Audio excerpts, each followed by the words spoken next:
Hey everybody, this is Progressive Performance, and I'm Jimmy. Hey guys, I'm Tory. And today we're going over the bench press. So, for our Exercise of the Month video, we've gone over a couple of progressions from the push-up to the bench press, and today we're going to go over the big lift, the bench press, right? Everybody asks you how much you bench. So, what we're going to do is we're going to go over a couple of ways not to bench and a couple of ways to bench in a couple of different variations. Okay, so the first thing we're going to do is we're going to have Tory go and set up on the bench in a way that I believe is wrong. So you'll see some people in the gym lay down on the bench with their feet up on the end of the bench here. Now, sometimes this is okay. If you really do have some lower back issues or something of that nature, this exercise can help you to keep your back a little bit flatter. But I find that it doesn't give you the same stability that having your feet on the ground would, okay? Now, there's another exercise that you may see other people doing in the gym where they bring their knees up toward their chest and bench this way. This, in my opinion, is the least appropriate way to bench press because you're really taking a lot of your stability elements out of the bench and you're really not getting enough out of the movement. Meaning, if you don't have the stability from your feet being rooted into the ground, you're not going to be able to bench press as much weight. Thus, you're not going to be able to challenge yourself enough to make gains over time. Okay? Now, here's the proper way to bench for most people. She's going to put her feet on the ground, and we're going to have a relatively neutral arch in the lower back, right? Feet are going to be rooted to the ground. We're going to have the butt, shoulders, and head all on the bench, and then she's going to go ahead and do a couple of reps to show you how this goes. As she brings the bar down to her chest, she's going to pull her back together just like we were doing in the push-up. This is going to set you up with a good shelf to press that bar from.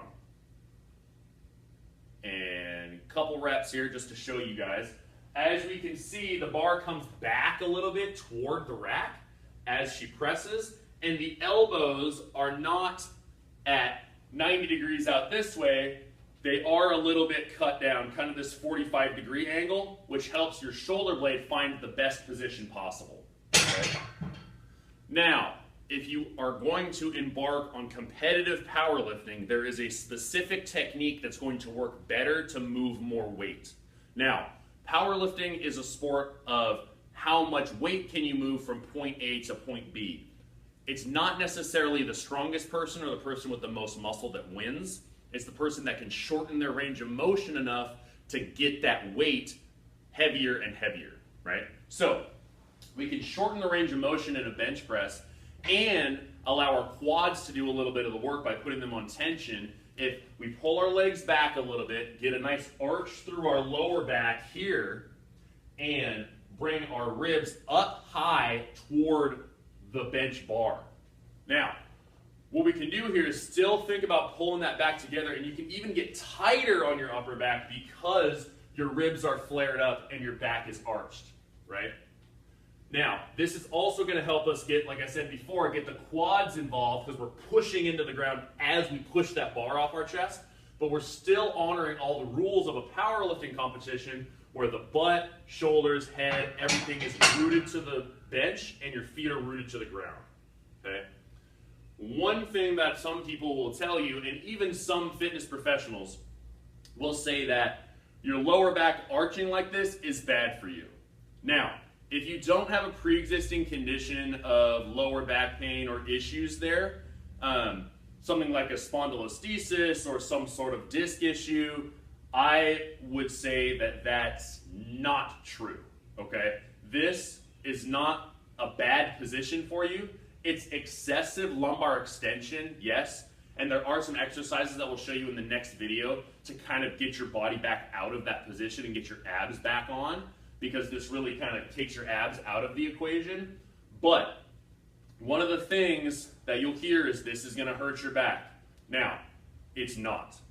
The reason being that the load is coming perpendicular to the body as opposed to on the spine. So if you're squatting or deadlifting with excessive extension or excessive flexion of the spine, then we can run into some problems. But this load is coming down onto your chest, right, perpendicular to the body. So don't worry about hurting your back in this position. This position is only for those competitive powerlifters to make sure that you can move some more weight. Every person should get their back tight, but this big arch position is a skill that you need to be taught by a coach to be better as a powerlifter. So, that's our exercise of the week video for the bench press. I hope this helps you out. And we are Progressive Performance. We'll see you next time. See you guys.